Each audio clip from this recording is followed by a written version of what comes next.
Mr. Allen Rintoul into this conversation. Allen, I hope you can hear me. All right, Allen, TMC, according to you, is the victor in West Bengal with 148 to 165, but you still have predicted the Bharatiya Janata Party crossing the three-digit mark. So obviously, even if they don't form the government, they will be able to have a formidable opposition in West Bengal. Yep. So the models have, basically the analysis have been done, but 45% of weight is going to the recent elections, because the recent elections is the best way to predict what's the sentiments. And then, of course, news channels, all the prediction polls has their effects, but the weightages has been fully given to the recent elections and how the governments have been faring from that point to this end. So TMC's, you can say that Mamata Banerjee's popularity is waning and BJP is really gaining the vote share. There's a significant, about a 10% vote share that they'll definitely gain.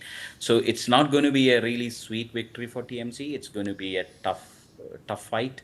So the opposition is going to come in, and because of Congress and left also taking up about, let's say, 10 seats close to with all the others put together, if BJP can pull them in together, then it's going to be a really tight fight in West Bengal. I don't see a sweep by TMC in no way. That's not going to happen this time. Yeah. Okay. Tamil Nadu, of course, there is not going to be an alternate, as Tamil Nadu is famous for, according to you, the DMK with 140 to 170. Exactly. Yeah. So the fragmentation is the problem. So AIDMK votes and BJP and TVK coming in.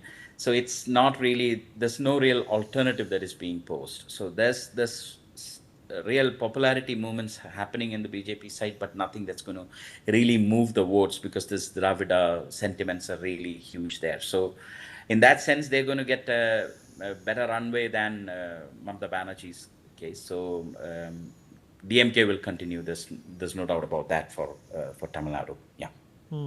What about TVK and Vijay's new party? Is it likely to make any dent, or do you think that it's only going to be eating into the DMK's vote share?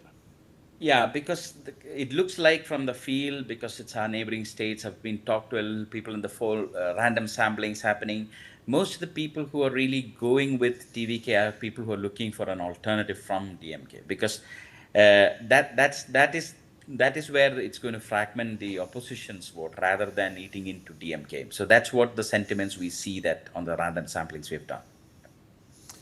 Okay, let's also talk about Kerala. Your prediction is the LDF. Most of the polls that I see say that that's going to be a UDF majority that's going to come back in Kerala, because there's a real, Kerala has never been popular in continuation for a government, so it's always alternated. Last time was the only exceptions that has happened. So in that sense, typically everybody in the state is expecting UDF to have a clean majority. But if you really look at the vote shares and the performance of BJP, and BJP is going to gain back the vote that they lost in the last election. So that's going to come from the left parties majorly. But when that happens, it's going to be a three-way split. So if you really look at, they have now about 29 seats of advantage, and it's not easy to eat away, because now it's a clear three-way competition. BJP has really shown its presence here between the Christian community. There is a real significant people who are really favoring BJP. It's unlikely that why would they would do that, but there are we could see that on the field there is a lot of solidarity that is happening. The Legislative Assembly of Pala is going to be interesting, because there is a Christian candidate contesting as part of NDA there. So that's going to eat away the anti-incumbency. There is clear anti-incumbency in Kerala. There is a strong anti-incumbency tradition, and the Sabarimala incident has recently, the recent Sabarimala incident has dented. But because in the Legislative Assembly elections, unlike the recent Panchayat elections, UDF had a very clean majority. But if you look at the district levels, it's evenly split. So it's not going to be, it is going to be a very, very tight race. So you could even see, for my part, I'm predicting the LDF to come back with just about 72, 74 seats.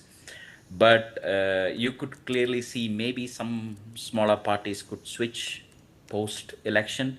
So what is going to go favor for LDF is that the anti-incumbency vote is going to go significantly to BJP. So that's why I think LDF is going to come back, but maybe with a very narrow majority. Well, you mentioned anti-incumbency. Why do you think this anti-incumbency, is not applicable to West Bengal? So there is significant anti-incumbency in West Bengal itself, but it's not yet in a state where it could really dent the ruling this thing. But like I said, one of the model predictions was like 145 seats. So you could really see a potential there as well. There is significant anti-incumbency feelings, at least in the random samplings we have done.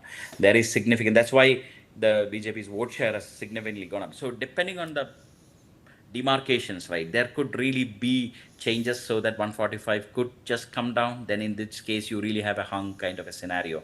In Kerala, for sure, that is going to lead to a similar state of a hung scenario, where in which nobody is going to get a real majority. Let's say if BJP takes 3 or more seats than 3, then it's going to be a real problematic, because the left and the UDF in Kerala can't agree. But in Bengal, we don't see that happening. So in Bengal, we really think that it's going to still be Mamta's team. All right. Alan, Mr. Dubey, Sumit Peer, appreciate you taking out the time. And that's all we have for now. We'll be right back.